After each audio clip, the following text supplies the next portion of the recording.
So this is a video I usually do every single year of Madden. It's been the last like 3 or 4 Maddens now that I've done this. And I apologize if the thumbnails may be a little clickbait. It's like the one video I clickbait because it's not as fun to be like, oh, some guy goes from 78 overall to 85. It's like, yeah, that's cool. That's great. But people love the damn 99s, all right? And sure, there might be some here that can go from like a 90 to a 99, but not like a 78 to a 99. So I apologize. And some of you guys are longtime viewers are like, the only video you clickbait. Nighthawks? Hello? Some of the catches where they clearly drop it afterwards? I try, okay? Let me live. But I do have this video, which I do every year. I usually do it a little different every year. I think I'm going to do this kind of similar to last year, where I do more the top 10 position changes rather than actual players. Like, I will give an example for each one, but my top 10, like, kind of position changes to better utilize players. Now, it's like an unspoken thing, but me and C4 have kind of battled each other for who can post it first each year. And I think for the most part, I've kind of beat him for like, you know, maybe 2 or 3 years. He beat me this year. Okay, he beat me. What can I tell you? Go check his video out. It might be in the description. It'll be pretty easy to find. I would assume you probably are familiar with his franchise works, and I imagine a lot of players are going to be different than me because I think he's going to have a lot more players than me. But of course, beside the point, we are going to start this thing off, and I'm going to try not to do this too long because there's a lot of people that are like, this video could have been 3 minutes long. It's like, I know, but so could anything in life. Any video game, you could literally just give you the win right at the end. There should be no story. NFL games, instead of playing for, 15-minute quarters, they could just make it 1-minute quarters, okay? I'm enough ranting. I'm sorry. But the first one for me is going to be not just Frank Ragnow, but the center position. There are a lot of athletic centers in the game, and ironically enough, we're not seeing any of them, but center, as we know, is not that important of a position. Specifically in Madden, we've seen it glitched where centers just stand there. You need a tackle or two, way more than a center. You could even argue guard is way more important than center. And obviously with a guy like Frank, he's a hugely high overall. He's young, he's really good, and of course he is ultra athletic. And in case you didn't know, which you probably should know by now, but maybe you're new to Madden franchise. If you are, maybe leave a like and subscribe if you're new in general to the channel. That'd be really appreciative. 87 overall goes to an 86, which is like, oh, hey, that's a lower overall. But he's going from center, boo, not real players, doesn't count, to tackle. And of course, I think if you were to move him to guard, you will see that he is exactly an 87. I will say, though, this year it does kind of seem like a lot of the position changes don't really change the overall as much. Like, normally, an athletic center would probably go up like a point or two if they went to guard. But instead, they actually kind of just sit the same. Let's see, for example, Linderbaum. He's a 74 overall, very athletic. He is on the smaller size. Now, I'll probably have an experiment for that as well. Usually doesn't matter the size of the player in-game or in-sim, but you can see he goes up in overall. Once again, maybe not the Ravens specifically, but the center position isn't crazy important compared to, like I said, tackles or guards. Now for the 9th best position change, we have DTs who are athletic going to defensive ends. Now, this one isn't really for the actual, regular rosters, but more the CPU drafts. Typically, in the last couple of Maddens now, DTs are easier to draft than defensive ends, and they're more common because of that. So if you get a guy that's like 80, 81, 82 speed, he's a huge DT, you can obviously play him at end because you can see here, Ed Oliver went up from, I believe, an 81 to an 83 overall to defensive end, which, of course, this is kind of busted. I wonder what Jordan Davis is going to go to. Okay, ignore Jordan Davis.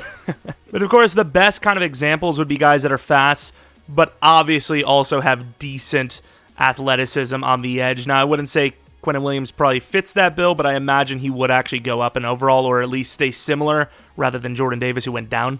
As you can see, 87 to 86, which isn't a huge drop-off when you got a guy going from defensive tackle, interior, to an edge defender. It's like, yeah, okay, that's pretty good. And then, of course, because we went from DT to D-end, the more common one that I would say is more of an OP overall boost is D-ends who are big, playing in a 3-4, moving to defensive tackle for a 4-3.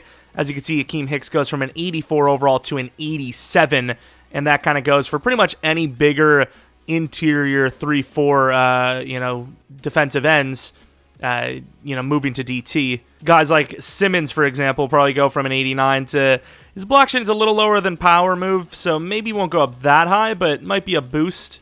Yeah, from an 89 to a 92. So, of course, you're seeing the overall jump quite a bit here, which is why, they move up at the 8th spot. And now this is kind of all trivial stuff so far, but outside linebackers who are, pass rushers, obviously moving to defensive end. It's pretty simple, so I'm not going to go too in-depth. Goes from a 90 to an 89. They're kind of interchangeable. This year, it actually seems like the outside linebacker position is kind of considered edge more than coverage. I don't know about for contracts, but in general, I have seen that that is usually the case, at least for Madden 23. But usually, if you had like an outside linebacker that was a 90, you would probably jump to a 92 or a 93 to defensive end. But for the most part, that hasn't really been the case. But once again, it's kind of like the better option for a defensive end if you have an outside linebacker that's decent. And then you have middle linebacker to outside linebacker. There are a lot of examples for this. Pretty much anyone that's a middle linebacker going to an outside linebacker will go up in overall, or at least stay pretty similar. Maybe not the greatest example to use the Packers because they're a 3-4 team, but of course you can see Quay went from 73 overall to 74. That is obviously one of my more favorite things to do. I do it all the time in rebuilds and all that. Most leagues, I would say, would allow it, right? But it's just that there's so many more better coverage linebackers that are middle linebackers than outside. I mean, you can pretty much see it, just based on like this.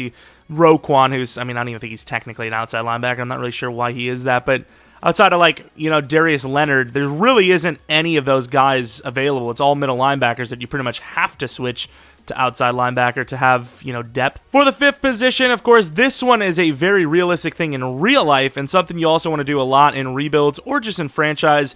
Usually it's going to be an older guy that you're probably going to want to do this for, but typically a guy with a higher zone coverage is going to go up at overall from corner to safety. As you see, Casey Hayward is probably the perfect example. Now, they don't have a whole lot of depth here in Atlanta, but once again, an older guy that will probably last longer as a safety because if he drops in speed, he can still play the position, whereas 88 speed is kind of rough for a starting cornerback.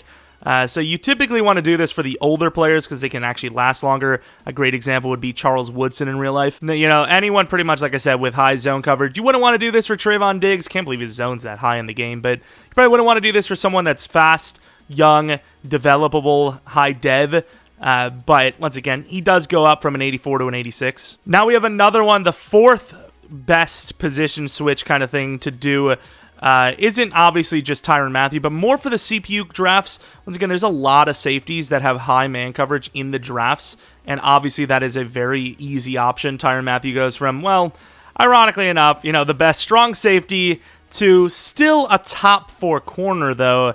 And once again, we know corner is more important, so maybe not exactly Tyrann Mathieu, but any corner with decent man, or safety with decent man and zone can obviously move over to corner, no problem, and would be no, problem at all. Your overall should stay the same or maybe even go up at certain positions. Players, of course, not positions. And then we stick at safety for one of the most OP, which is why it's in the top 3 for me, moves that you could do, and that would be to make a faster, bigger safety play linebacker. Jamal Adams goes from a 90 overall to an 89 overall linebacker, which, of course, makes him insanely fast with that change of direction. Well, probably puts him at number 1. It does at 88 change of direction, which is just insane.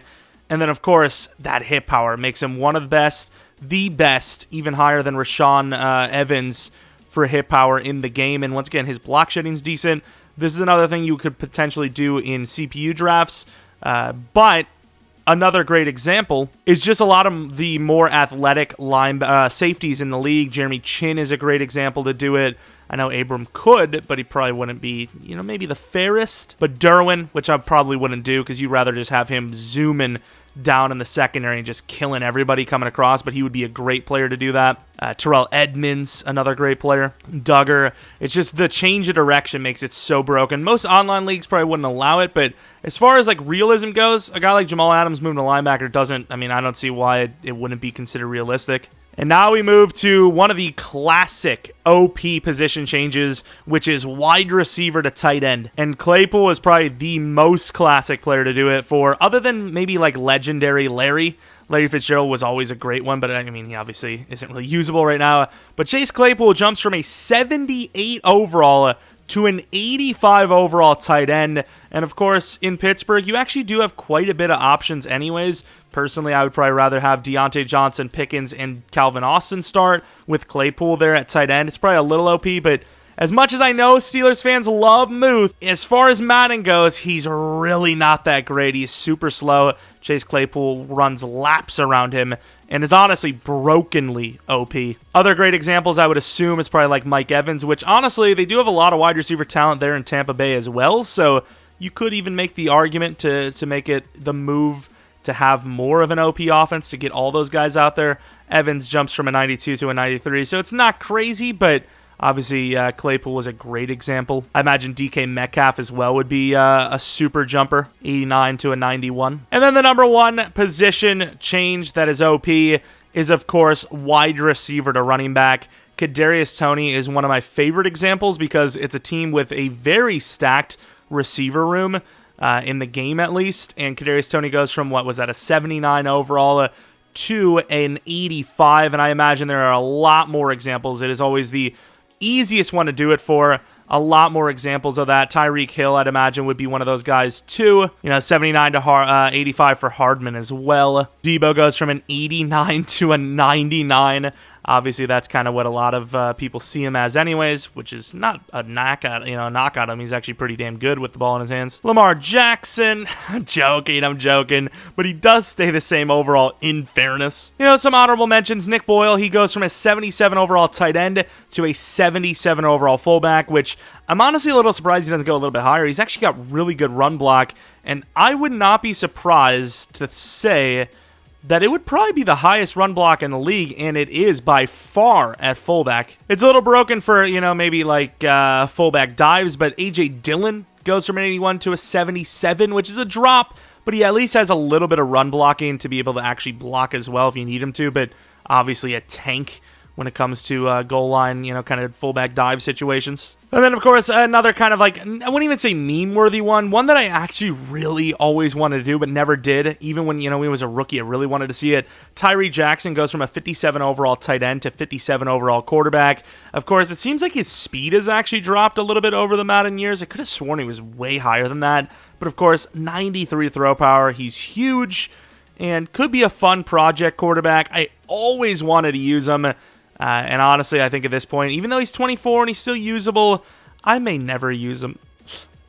But that is going to be my list of the top 10 position switches. There's a lot of examples in there for actual players, but in general, you get the gist. If they're a fast wide receiver with a little bit of juke ability, they can make a good running back. If they're a bigger wide receiver, they can play tight end. If they're a bigger DN, they can play DT. If they're a fast DT, they can play DN. You get it. Faster interior linemen can move to tackle, that kind of situation. And of course, if you guys enjoyed this video, maybe leave a like. Subscribe if you're new, as we're going to be doing tons of Madden content, of course. I'll be having another 2 videos out today, more than likely. And maybe follow me on Twitter, JeromepkR. Second channel, PKR Plays, for non-Madden stuff. Maybe follow me on twitch.tv/JeromepkR if I'm going to be streaming anytime soon. That is where I would be doing it. So that's about it. Thanks for watching. Hope you guys come back for next video. But until next video, see ya!